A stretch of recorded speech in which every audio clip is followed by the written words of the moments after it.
Where should the New Orleans Saints trade Sean Payton, and who should be the offensive coordinator for the 2023 Saints? Those are topics that are about on every fan's mind, and we're going to talk about them right here on the Straight Up Saints podcast. You're listening to the Straight Up Saints podcast.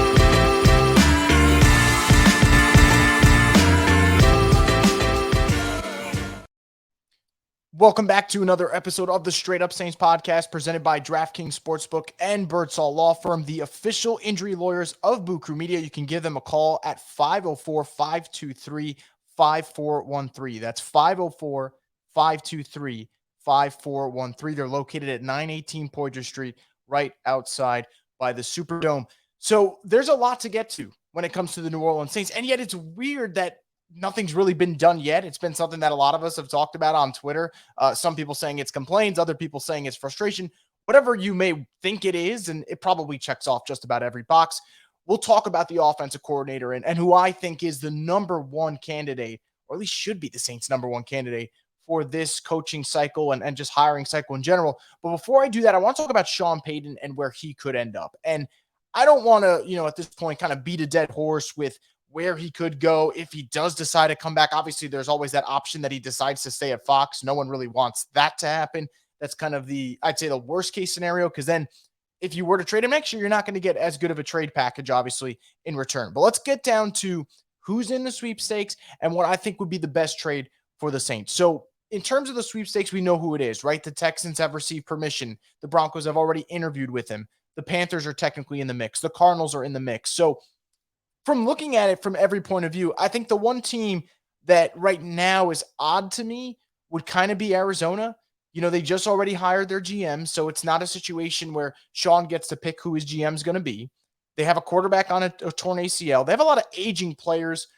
It's a weird spot. I'm not saying it doesn't make a ton of sense for him. If he loves Kyler Murray, that makes sense. But the team that I'm looking at, oddly enough, in terms of could it benefit both sides, is the Texans. And you're going to probably be like, did you really just say that? But I actually did, and I mean it. And from the Saints' perspective, let's start off with why it makes sense. You want a first-round pick. I don't think the Cardinals get rid of the third overall pick. I don't know if you trade him within the division to the Panthers. And I don't know if the Broncos are willing to really pull off this move. And if Sean Payton wants to kind of have that marriage with Russell Wilson, because if you pick that Broncos job, you commit to Russell being your starting quarterback. If Sean were to go to the Texans from his point of view, you get a young roster, a lot of cap space, a lot of draft capital, and you're not giving up that number 2 pick. I know Saints fans want that number 2 pick, right? I've had so many people talk about whether or not they can envision CJ Stroud or Bryce Young in a Saints uniform. I don't shoot down their idea because I don't want to be that type of guy, but it just seems so far-fetched because I think the Texans hold on to that. But what the Texans can give up, which would benefit the Saints, they own the number 12 pick thanks to the Deshaun Watson trade. And the number 12 pick, is it good enough to get Stroud or Bryce Young? No. Is it good enough to maybe move up if there's a prospect you like? Is it good enough to get you in, I don't know, the Will Levis sweepstakes, the Anthony Richardson sweepstakes? It is. So that's part of the benefit there. So the Texans would still have that number 2 pick. They'd still have the top pick in the second round of this draft. They would have enough capital for Sean to build around with cap space and kind of get his young quarterback on a rookie contract that he can build with. So that would be the pro to him in a weak division. The Saints, the pro is what I just said. You get that number 12 pick. Because if I look around the league, I don't think you get number 3 from Arizona. Do you want Denver's first round pick, which is actually San Francisco's first round pick, which depending on how long this Brock Purdy train keeps going, who knows? Is that the 32nd pick in this year's draft? You look at the Panthers. I know some people might be afraid of, Sean in the division. If you were to make a trade with Carolina, it's got to be something that makes it worth dealing with Sean Payton twice a year. Other than that, it's hard to see something going down. So I look at all these options right now. It's weird because when Houston first came out, I kind of just brushed it to the side because Sean's preached about being around good ownership, dealing with functionality. And those are two things that you don't think of with Houston, right? Good ownership and being functional. They've fired head coaches in back-to-back years. David Culley, Lovie Smith. That wouldn't be the case with Sean Payton. We know that they want to spend. We know that they have the money to spend, and they have the draft assets. So I think that it's something that it's worth looking at. I'm not saying that's where Sean Payton's going to land, but if you're telling me ideally what would be the best scenario for trading Sean Payton, getting good value, but Sean also not absolutely gutting the team that he'd be going to next, look around. I think it's Houston. And we'll see if that happens. It's just something that's been on my mind for the last couple of days. And again, other teams could enter the sweepstakes at any moment, but there's not a lot of jobs out there right now. You looked around a couple of weeks ago, you probably thought there'd be 8 openings. There's 5 at the moment. Chargers isn't going to open up. Cowboys doesn't look like it's going to open up. So I think you kind of look at the options now, and it's either Sean decides this offseason or he waits another year, which would be the worst case scenario, but would also be on brand for the way this whole situation is played out. So we'll see what happens. But I'm looking at the Texans in terms of best case scenario for a trade. Number 12 pick for Sean Payton straight up. I say both teams do it. Houston, you get an elite head coach to potentially pair with maybe Bryce Young or CJ Stroud. New Orleans, you get the number 12 pick, which would pretty much be what you gave up to Philly. You get over this whole Sean Payton debacle of, is he coming back? What's going on with him? Is he going to coach again? All that is no longer your problem. And you also try to jumpstart maybe this retooling process because you don't want to rebuild. You want to retool. This would definitely help it out. So that's something that I'm looking at for sure when it comes down to the Sean Payton sweepstakes. Now, the Sean Payton sweepstakes doesn't mean much for the 2023 season if the Saints don't get an offensive coordinator who's worth a damn. And we've kind of reached this point at Saints Twitter where it's like some people are preaching patience and getting Dennis Allen his offensive coordinator and figuring it out. And that's fine. I don't disagree with that notion at this point. Like, we know DA's staying. We know that the Saints want to give it another run. If you're going to do that, though, you better get yourself an offensive coordinator who can run the offense no problem. And we learned this year that's not Pete Carmichael. Whether it's guys just being out of sorts, whether it's not utilizing your best playmakers to their potential. Taysom Hill, Alvin Kamara, even Rashid Shaheed early on when he first started being activated on game days. It wasn't really until November, late November, that he came on the scene. So I think we've kind of known now that it's not happening with Pete. Now, the Saints haven't officially announced it yet. And as each day goes by and they don't do it, I start to get a little worried about, do they just run this whole thing back completely? Because if they do, that is where frustration starts to mount. But I think if you're going to sell people on them retooling and winning what I think is going to be an even worse division next year, if that's even possible, you got to get an offensive coordinator in the building that will take command of that unit. Because I give DA the props on one thing. His defense, especially at the end of the year, it was humming. It was doing its thing. You know, I think of the final week of the season was kind of a great illustration of the way the season unfolded, right? 40-something passing yards to Sam Darnold, forcing turnovers. You still lose because the offense couldn't do anything at all, whether it was the second quarter, third quarter, fourth quarter. So who is that guy? Well, before we get to who's that guy, I'm just curious why the Saints haven't really been, I would say, I don't want to say reactionary, but just not doing anything at this moment, right? Because when Mickey Loomis doesn't make a move right after the season ends, he tells you doesn't want emotions to play a factor, doesn't want to be reactionary to all of it. And on one hand, I get it, right? You're dealing with an entire franchise and you're dealing with so many moving parts. So I understand that aspect of it. But I'm looking around the league, and this is what I find interesting. Teams that need offensive coordinators right off the bat, 5 teams that have head coaching openings, right? Because that head coach will probably want his own staff, which means the Cardinals, the Broncos, the Colts, the Texans, and the Panthers are all going to be looking for a new offensive coordinator next year. That's 5 teams already off the jump. Then you got 4 teams who didn't fire their head coach, by the way, but fired their offensive coordinator. Jets parted ways with Mike LaFleur. The Titans got rid of their offensive coordinator, which you could have said could have happened earlier due to his off-field issue, but as soon as the regular season ended, they got rid of him. Commanders getting rid of Scott Turner as soon as the regular season ended.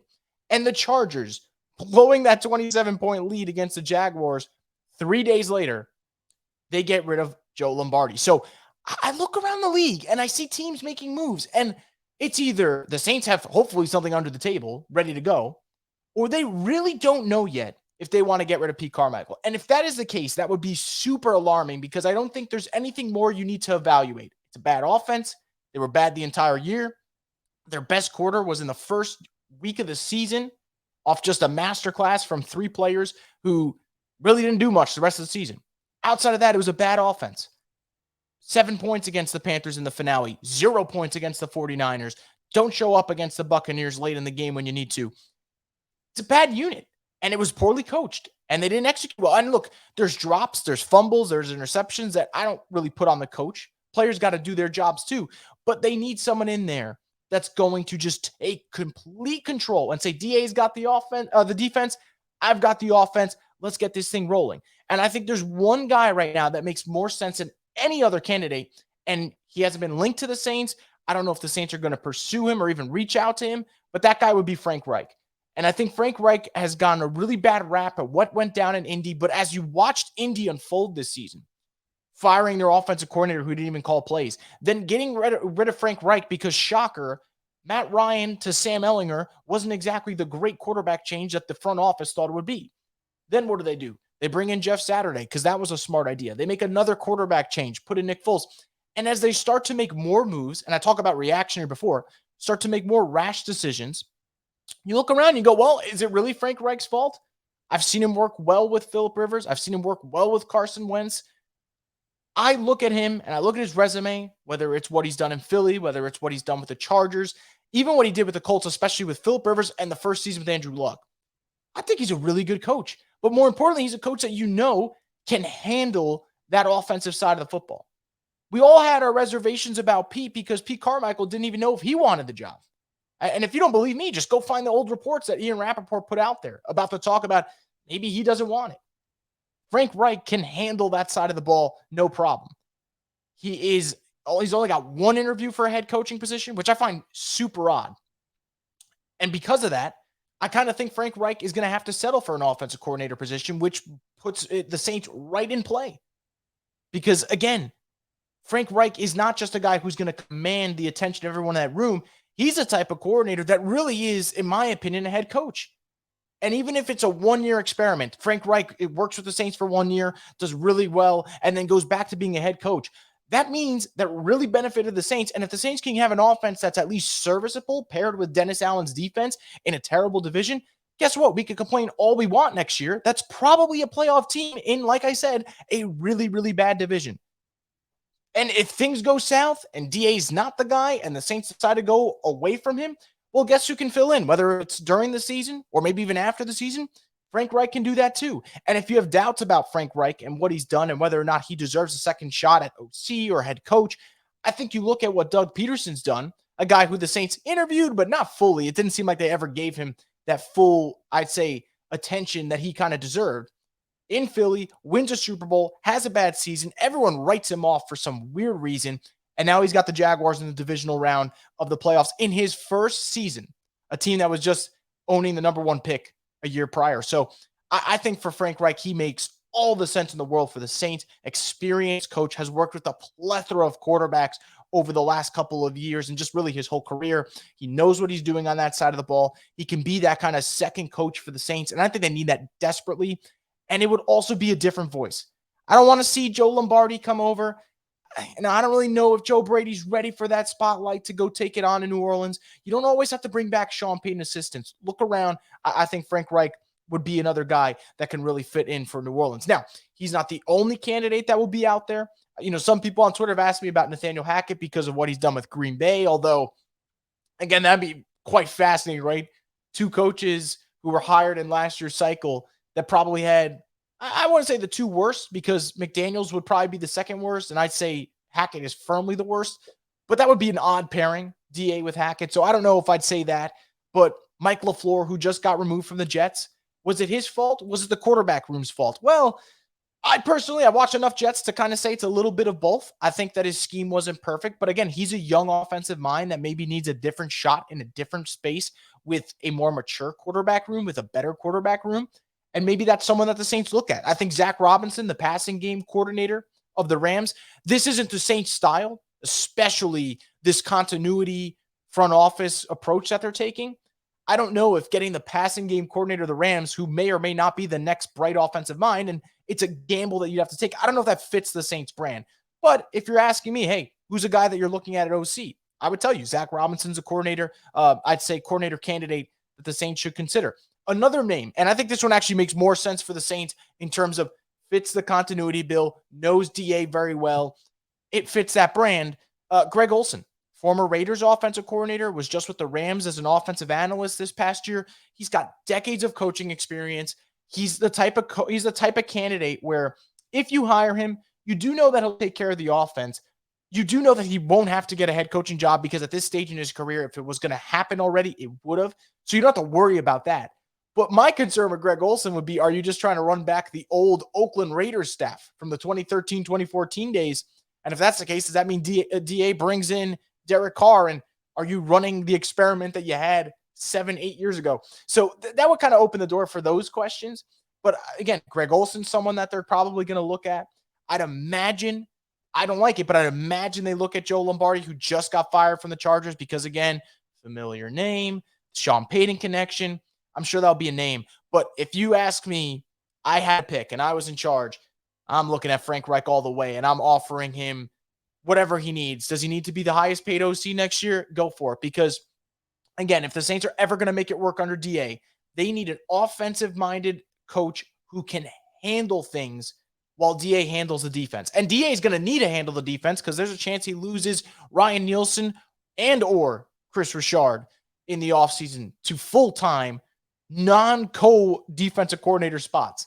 Because, again, defensive coordinators, they had 2 of them this year. If you lose them, DA's got to put more time and resources into that defense, which means you better have an offensive coordinator that can handle that job. I don't think Pete Carmichael's fit for it, but I know for a fact that Frank Reich is. And that's where we're going to leave it off here, but I'm very curious to know what you guys think about the offensive coordinator position. Who's kind of your top candidate if the Saints do officially move on from Pete Carmichael, and who are you looking at in terms of a potential Sean Payton trade? I know I mentioned it earlier in the show, but that's something that the Saints are going to have to get done if Sean fully commits to a team this offseason. But it's going to be interesting, right? I know the Saints haven't done a lot right now, and I'm putting that generously. They haven't done anything yet, but it'll pick up. And if the Sean Payton deal happens, or if the Saints move on from Pete Carmichael, we'll start to see some dominoes come into effect. And then we could maybe, once they figure out the offensive coordinator spot, start talking about who can be the quarterbacks, right? Because, man, I want to talk about the potential scenarios for the Saints, whether it's via the draft, whether it's a via trade, via free agency. I want to go through all of it and talk about who would fit, who doesn't fit, what works, what doesn't work. But I can't really do that until I know who that offensive coordinator is. And then we could start to see what's worked well in their system, what's really their mold. And then it goes from there. And hopefully that offensive coordinator is Frank Reich. But we'll see how that unfolds. It's going to be a fascinating couple of weeks for the Saints. There's no doubt about it. But that's going to do it for this edition of the Straight Up Saints podcast. Hope you guys enjoyed this kind of, I don't want to say mini episode. We've talked enough, but not as long as we have in the past. And stay tuned for more content here. And make sure to subscribe to Boo Crew Media's YouTube page. And, whether it's Saints content right now or even Saints content in the future, it's going to be a lot to come. It's going to be an interesting offseason. I know there's a little bit of frustration, but I think if the Saints can get this OC hire right, this is where you start to get the team back on the right track and maybe mend some of the issues that you've had this season. So fingers crossed, and I'll be back with more content here on the Straight Up Saints podcast, the destination for the Who Dat Nation.